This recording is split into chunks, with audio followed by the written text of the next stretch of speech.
So it gives me great pleasure to introduce our first speaker, Meave Noonan.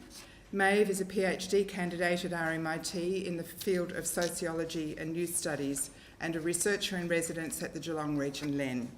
Her PhD research looks at the effect of globalisation and macroeconomic change in shaping the labour market experiences of young people in deindustrialising cities such as Geelong, and investigates the significance of young people's employability skills, innovation and enterprise as a solution to the problem of youth unemployment.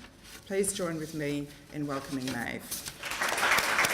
Okay, thank you, Shanti. Hello everyone, my name's Meave, and I'm going to talk today about the emergence of the gig economy and what it means for how we understand the future of work. The gig economy, the collaborative economy, the sharing economy, and the on-demand economy.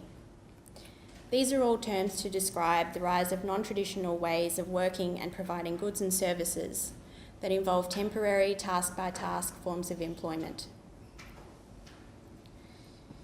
Gig forms of employment are not necessarily new.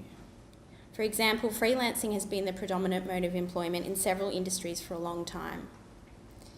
But what we are seeing with the emergence of digital talent platforms such as Airtasker, Deliveroo and Uber is the delivery of goods and services across new platforms that are enabled by technology and new ways of recruiting people to work in these markets.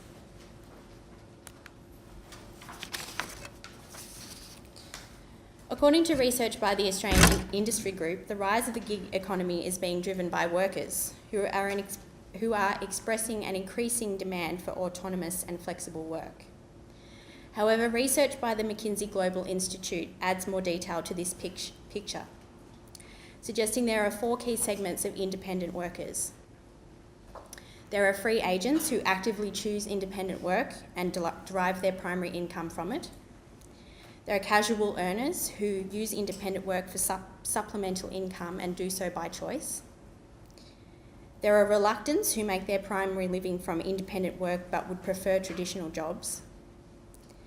And there are the financially strapped who do supplemental independent work out of necessity. How many people are employed in the gig economy? Well, at this stage, the size of the gig workforce in Australia has not yet been mapped in any precise detail.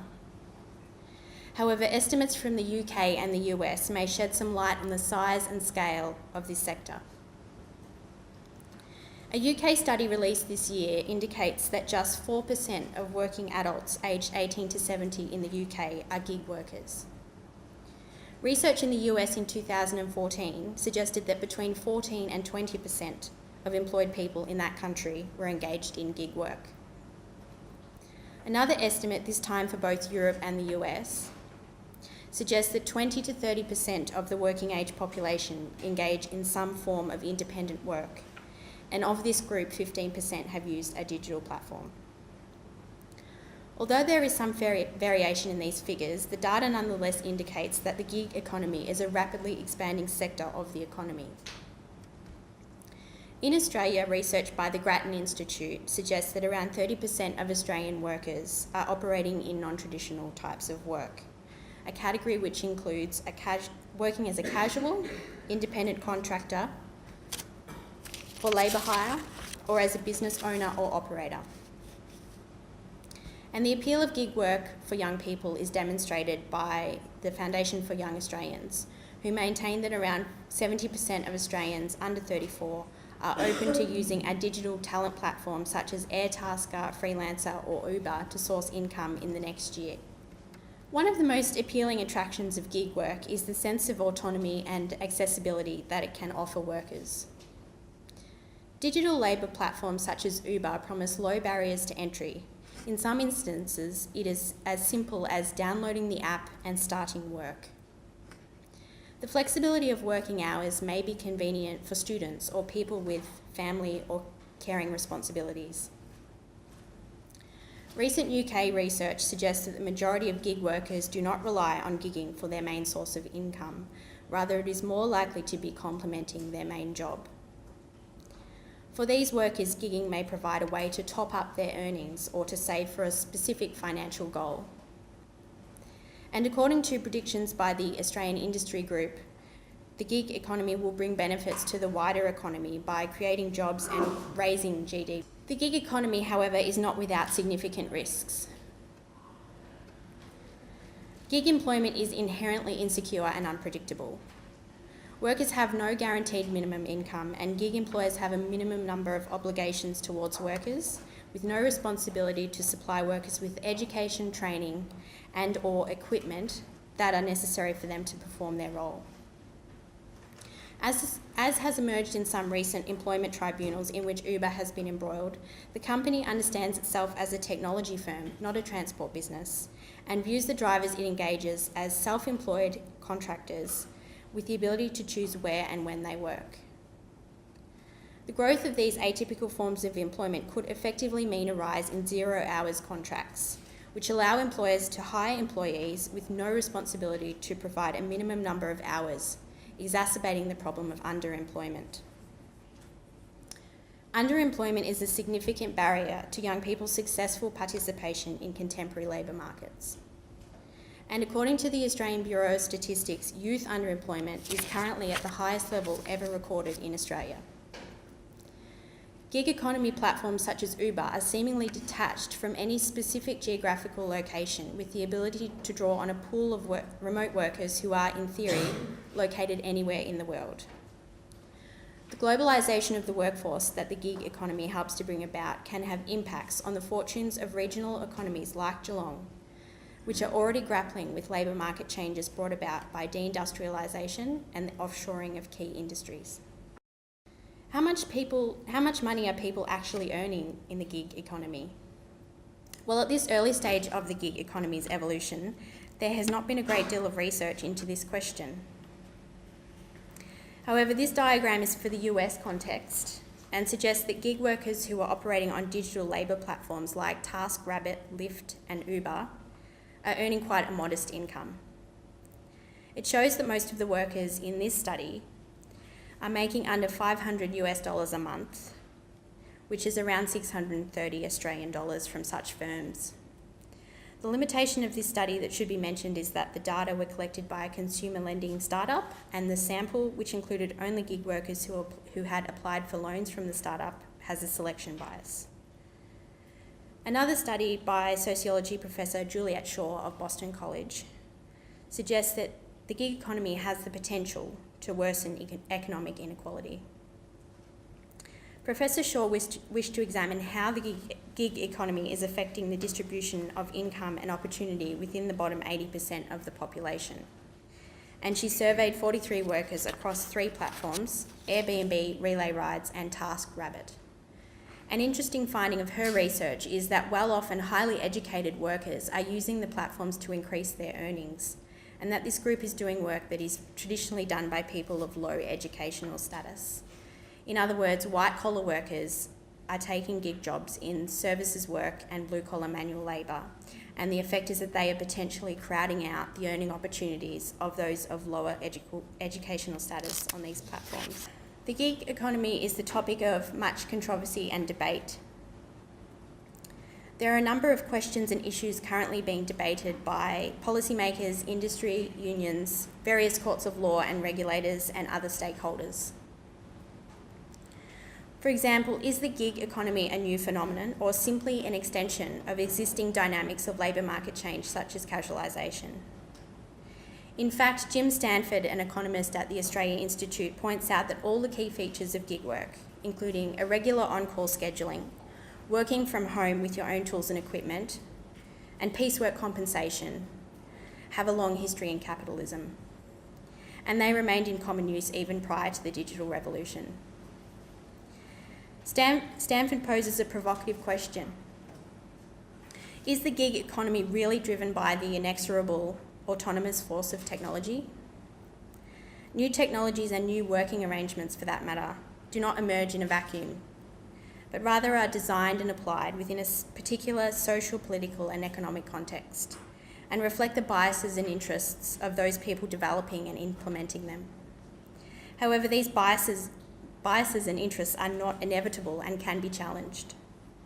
Taking Uber as an example, Why not use the new technology of a clever dispatch system to improve taxi service in a way that maintains standard jobs? That perhaps is some food for thought.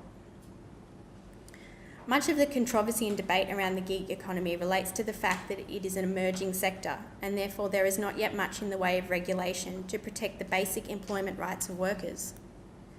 How are gig workers to be classified for legal purposes? As independent contractors, workers, or employees?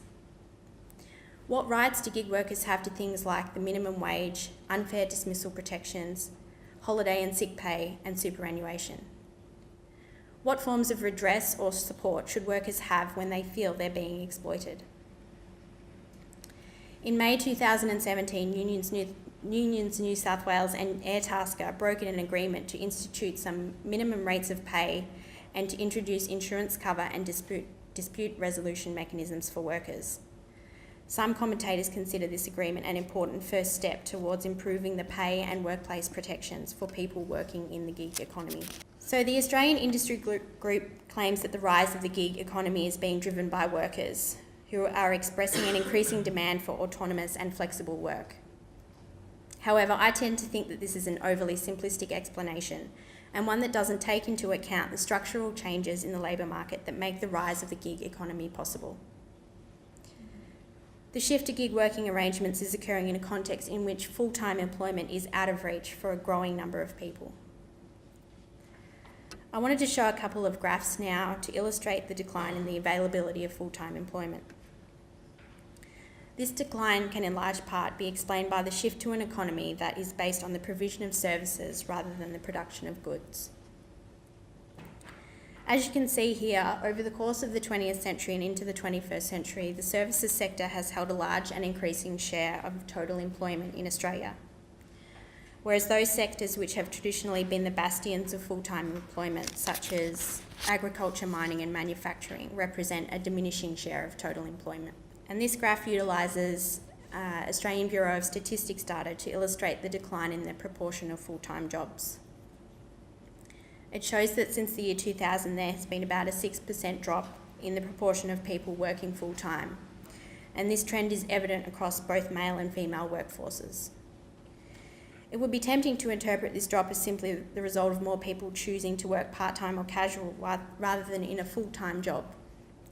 However, when we consider that the underemployment rate in Australia has been trending upwards over the last 30 years, and a growing proportion of people are not getting as much work as they would like, this challenges the notion that this drop in the proportion of full-time employment can simply be explained as a reflection of the preferences and choices of workers. So while some aspects of the gig economy are being debated and contested, one thing that can be said with some degree of certainty is that gigging is likely to be significant in the future of work. If employment in a full-time permanent position is no longer the standard, then this raises the question of what is it to be replaced with? And furthermore, how are workers supposed to generate enough income to support themselves and their family, pay their bills and their mortgage? The answer might be a portfolio career, which can involve several concurrent part-time, casual and contract jobs that in combination represent the equivalent of a full-time position. The CEO of the Foundation for Young Australians, Jan Owen, suggests that the increasingly flexible nature of the modern workforce will likely see a 15-year-old today navigating a portfolio of 17 jobs in 5 different industries. If her predictions prove correct, this will necessarily involve a shake-up of existing careers and skills development approaches within the education and training sectors in order to prepare today's young people for the reality of their future working lives. So today is just the first in a series of events on the gig economy throughout this year and next year.